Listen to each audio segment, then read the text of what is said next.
आज Doubtnut app download करें। Doubtnut पर अपने सभी गणित, रसायन विज्ञान, भौतिक विज्ञान और जीव विज्ञान के डाउट्स का करो सफाया। बस प्रश्न की फोटो खींचो, एक ही प्रश्न को क्रॉप करो और तुरंत वीडियो सोल्यूशन पाओ।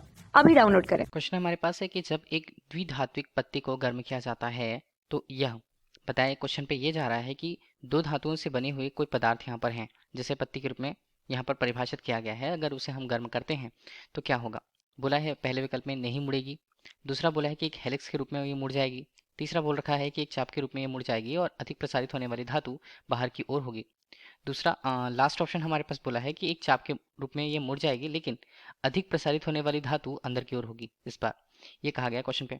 तो जैसे क्वेश्चन दिया हुआ है, हम दो धातुओं से बनी हुई कोई पत्ती या एक संरचना हम ले लेते हैं। पहले देखिए इस संरचना में हमने ये बताया दो धातुएं जो अलग अलग हैं, क्रमशः ए और बी के रूप में हमने उसे बताया। ठीक है, जो ए है इसके लिए अगर हम उसके रेखीय प्रसार गुणांक को देखें, ठीक है, प्रसार के गुणांक के मान को, तो उसे अल्फा के रूप में अगर हम प्रयुक्त करें तो देखिए पहले के मान को अल्फा ए कहते हैं और दूसरे के लिए ये हमारे पहला हुआ ए और दूसरे के लिए उसके संगत मान को अल्फा बी हम कहते हैं। इसमें ये हम देखें कि किसके लिए जो रेखीय प्रसार गुणांक का मान होगा वो ज़्यादा होगा।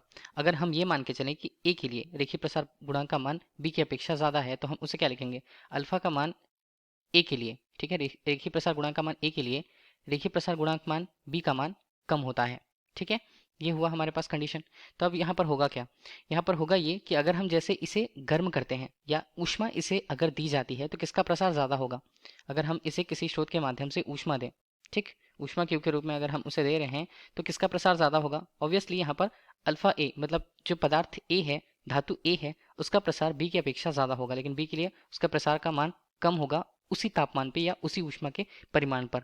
ठीक है, तो इस तरह से होगा ये। तो फैलना किसे ज़्यादा चाहिए, जो ए है उसे फैलना ज़्यादा चाहिए। तो जो फैलेगा वो अधिक प्रसारित होने वाली धातु बनेगी और अधिक प्रसारित होने वाली धातु बाहर की ओर होगी और ये चाप की तरह एक मुड़ेगा, चाप की तरह एक संरचना प्राप्त करेगा, जिसमें अगर उसके दूसरी संरचना को हम इसे ऊष्मा देते हैं तो प्रसार तो दोनों में होगा। दोनों के लिए अब उनकी स्थितियाँ, अगर हमने ये एक बी के रूप में और बाहरी पृष्ठ को ए के रूप में ले रखा, ए के लिए रेखीय प्रसार गुणांक का मान ज़्यादा था तो वो ज़्यादा वहाँ पर प्रसारित होता है। ठीक है, तो इस तरह से अगर हम इसके मान को अल्फा ए हमने कहा था और दूसरे पृष्ठ के लिए उसके मान को हमने अल्फा बी कहा था, तो अल्फा ए का मान ज़्यादा था इसलिए वो ज़्यादा प्रसारित हुआ है किसकी अपेक्षा, दूसरे धातु यहाँ पर बी की अपेक्षा। तो हमारे पास इसका ऑप्शन का उत्तर कौन सा आएगा, एक चाप के रूप में ये मुड़ जाएगी, ये तो हो रहा है दोनों स्थितियों पर, लेकिन अधिक प्रसारित होने वाली धातु जो है वो बाहर की ओर होती है। तो विकल्प सी हमारे लिए क्वेश्चन का राइट आंसर है। Thank you.